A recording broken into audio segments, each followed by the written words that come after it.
Doo-doo poot cakes indeed.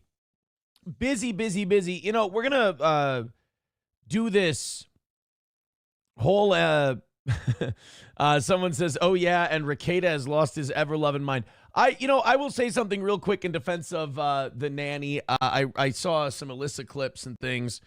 Nick's coping again, attacking people who escaped him and got out of his narcissistic orbit. And he's injured and hurt people, try to hurt people. And I think he knows that body cam's coming out, so he's lashing out. He finally admitted that he left the bullet of cocaine next to my daughter. He finally admitted that. And the king of projection says, Aaron's changed that story like 15 times.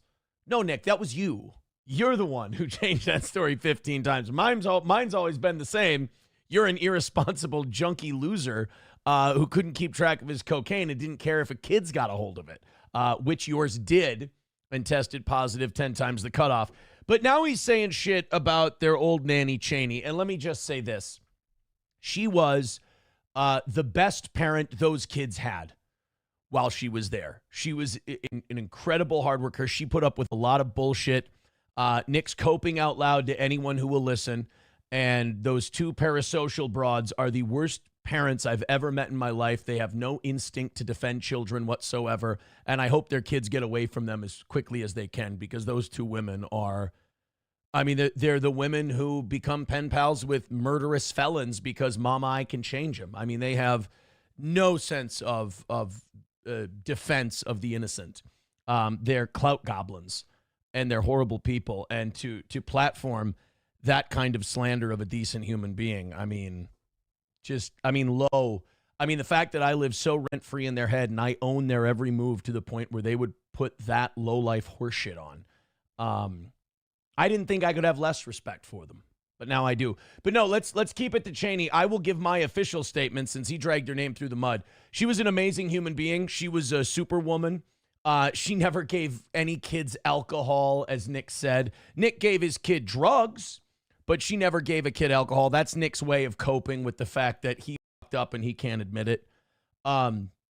She's a very good person. When she left, that house was in shambles. They didn't know what to do. I mean, hell, Nick would bitch about it constantly. Shit, I would take time off of my show to give rides. And I mean, because the guy had no parental instincts. He's a horseshit parent. And Cheney carried the load.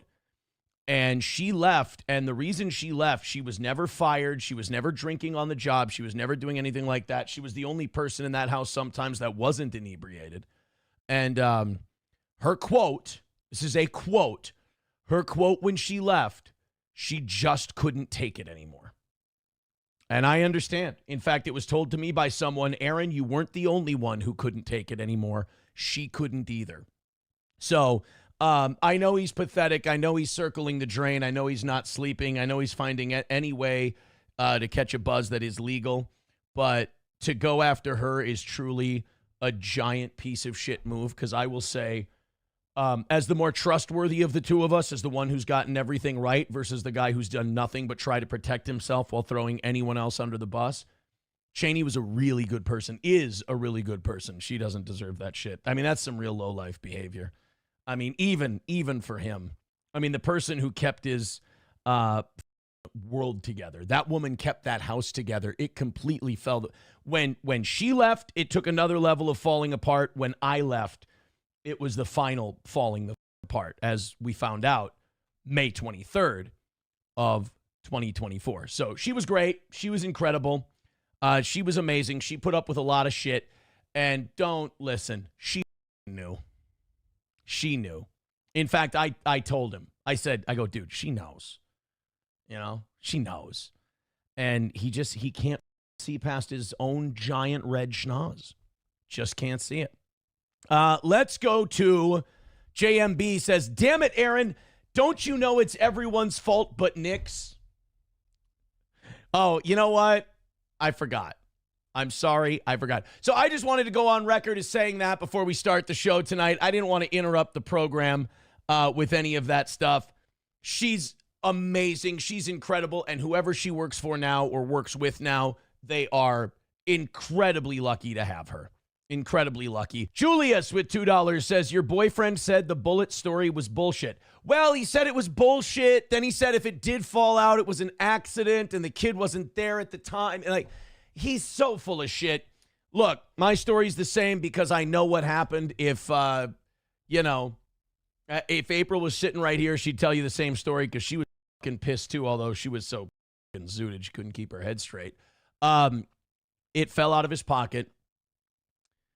My kid sat down. The damn thing was right now. I had to find the fucking bullet right next to it. He didn't even know that he had a thing of cocaine in his pocket. And for God knows how long, he had no idea he didn't have it. Unbelievable. Right next to her, I found it, walked it over to the sink, unscrewed it. And I'm just, as I'm unscrewing it, I remember I said out loud, I said, no. I was hoping it was like bubbles or something. Like, you got those little wands that go in with the bubbles. I was like, let it be anything but what I think it is. And boom. Because the guy doesn't give a and that's why I was less surprised than other people when the cocaine test of his daughter came back positive. Because I'm like, that could have been my kid if I hadn't been the only person not fucking zooted in that house and gave a shit. So yeah, Julius, his story changes a lot. You'll notice whenever he's in trouble, whenever something bad's about to happen, he starts spiraling and PRing. You can kind of use that as a tell. You can set your watch to it.